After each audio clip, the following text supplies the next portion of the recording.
Putri Chandrawati klaim 3 kali dibanting Brigadir J. Kamarudin sebut ada tulangnya yang patah. Pengacara keluarga Brigadir Nofriansyah Yosua Huta Barat, Kamarudin Simanjuntak, menilai seharusnya istri Ferdy Sambo Putri Chandrawati mengalami cedera berat seperti patah tulang atau ringan jika tindak pemerkosaan dan penganiayaan yang dia alami dan diduga dilakukan ajudan sang suami benar-benar terjadi. Kalau dia dibanting 3 kali, maka pertanyaannya, apa tubuhnya yang tulangnya patah-patah?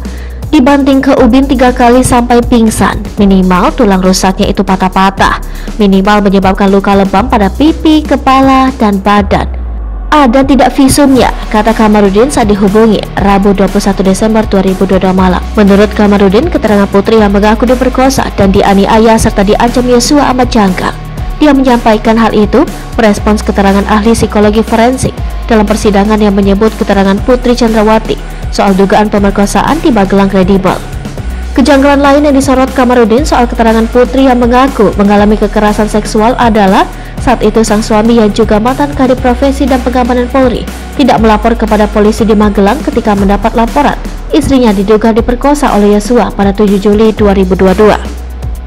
Menurut Kamarudin, seharusnya Sambo membuat laporan polisi bahwa terjadi percobaan pembunuhan dan pemerkosaan terhadap Putri Chandrawati di Magelang saat itu. Kamarudin melanjutkan, jika hal itu dilakukan Sambo, maka LP itu akan digunakan kepolisian buat melakukan visum untuk melakukan visum terhadap Putri Chandrawati.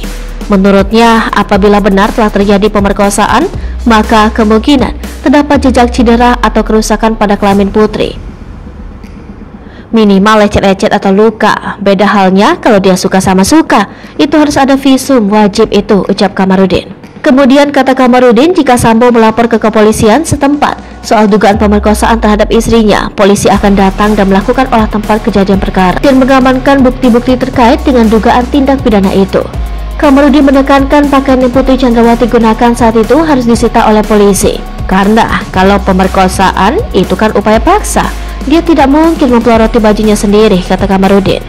Di sisi lain, karena pemerkosaan itu sakit, pastilah dia cakar atau jambak itu pelakunya, sehingga pasti ada bekas cakaran di muka atau di wajah atau tubuh daripada si pemerkosa, sambungnya.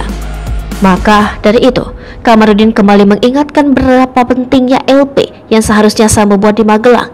Keterangan dalam persidangan oleh pihak Sambo, kata Kamarudin, tidak berguna tanpa adanya laporan polisi. Karena bukti-bukti itu harus dikumpulkan oleh penyidik, dikirim ke kejaksaan melalui SPDP P19, kemudian P21, lalu tahap 2, baru dibawa ke pengadilan, kan begitu alurnya, jelas Kamarudin. Maka dari itu, kata Kamarudin, apabila benar terjadi dugaan pemerkosaan terhadap Putri Chandrawati, maka Yosua bisa menjadi tersangka. Namun karena Yosua sudah meninggal, maka laporan polisi itu pada akhirnya bakal di-stop. Tetapi kan sampai sekarang almarhum gak jadi tersangka karena sudah di SP3. Kalau dia ahli, dia harusnya tahu itu. Jadi dia bukan ahli kalau dia nggak tahu hal sederhana yang tidak sekolah aja tahu tuturnya. Kamarudin juga mempertanyakan mengapa Putri yang mengaku menjadi korban pemerkosaan tetap menginap selama 1 malam lagi dalam satu rumah yang sama dengan Yosua. Bahkan kata dia, Putri Chandrawati disebut rindu berbicara dengan Yosua pada 7 Juli 2022 atau 1 hari sebelum peristiwa pembunuhan. Kalau benar itu Putri Chandrawati diperkosa, kok dia masih WhatsApp-WhatsAppan dengan Yosua? Ada nggak wanita abis diperkosa nge-WhatsApp pelakunya? Ucap Kamarudin.